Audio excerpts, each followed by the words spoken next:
Welcome to another edition of the Baer Facts. I'm Kyle Lacey, and you see Jay Baer sporting his Indiana gear. Why do you have that on, Jay? Hoosiers, my man. Today is the last Hoosiers home game. It's been a challenging season, but they're playing better at the end of the year. Going to play Nebraska this evening. Last home game, senior day for Will Sheehy, Jeff Howard, and other career Hoosiers. They're going to go out there with my boy and root on the team. That's great. So today, while we're recording this, Tom Webster is actually having a webinar right now. And it's kind of just a look into podcasts and mobile usage. And, well, Tom, if you've ever read anything from Tom and Edison, it's pretty in-depth. But, Jay, why don't you kick us off and tell us what it's about in general? Yeah, the timing's really good, Kyle. Edison Research, in partnership with Triton Digital, released, I think it's the 17th edition of the Infinite Dial report, which really focuses most notably on radio listening and online radio and online music. Lots of information in this report about Skype and Pandora. Pretty interesting stuff. But one of the other key categories of research this time was around podcasting. And what they found was that 39 million Americans have listened to a podcast in the last 30 days. And even more than the growth in podcast consumption, a really interesting bit of information in that for the first time ever, more podcasts are now being listened to on a mobile device or a tablet than on a computer. It's been in 1 year, from 2013 to 2014, an 18% shift.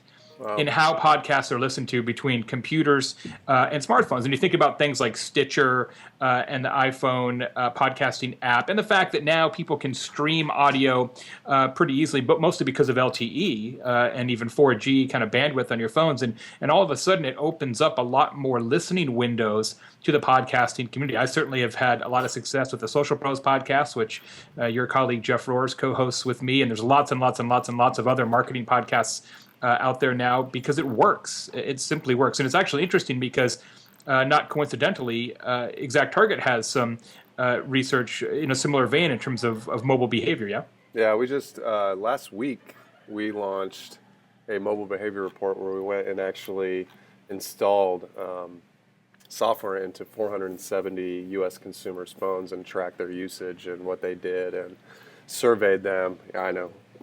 Surveyed them a little bit in terms of what they're doing and what they're saying. Is there a difference?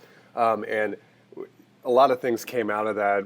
A lot of email, push, SMS stuff, of course, because that's what we're supporting. But one thing came out about just the 91% of all consumers, and this was broken down by income range as well. So it's 25,000 and below, in between, and then 100,000 and above in terms of household income. But 91% of them said that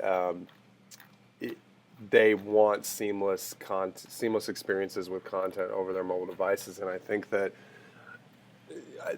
plays into the podcast environment as well as any other environment that we're talking about when it comes to communication. And 91% is a little bit higher than what Accenture said. I think Accenture's most recent is 83%, but we're just moving, and before that it was 53%. So we're just moving faster to this idea that consumers, no matter where your content, and you talk about this in utility, and when you're speaking, is that no matter where a consumer is at, they want the content there, no matter what technology they're using, right? And they want to be able to use it, and I think that's why we're seeing all this increase in usage through mobile devices.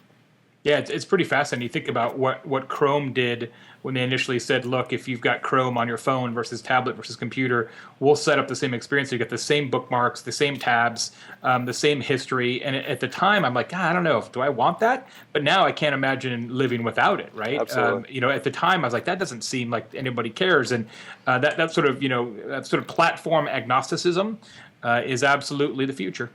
And it's location as well. We had 71% of these consumers say that location sharing was useful, which is something that... Yeah, a lot of people are freaked out about it, but we're talking about 3/4 saying, it's to the good, not to the detriment. That's really interesting finding. And it delivers that content as well in terms of just where you're at of location, depending on the industry. But it's another edition of Baer Facts. Thanks, Jay. See you, everybody. Go Hoosiers.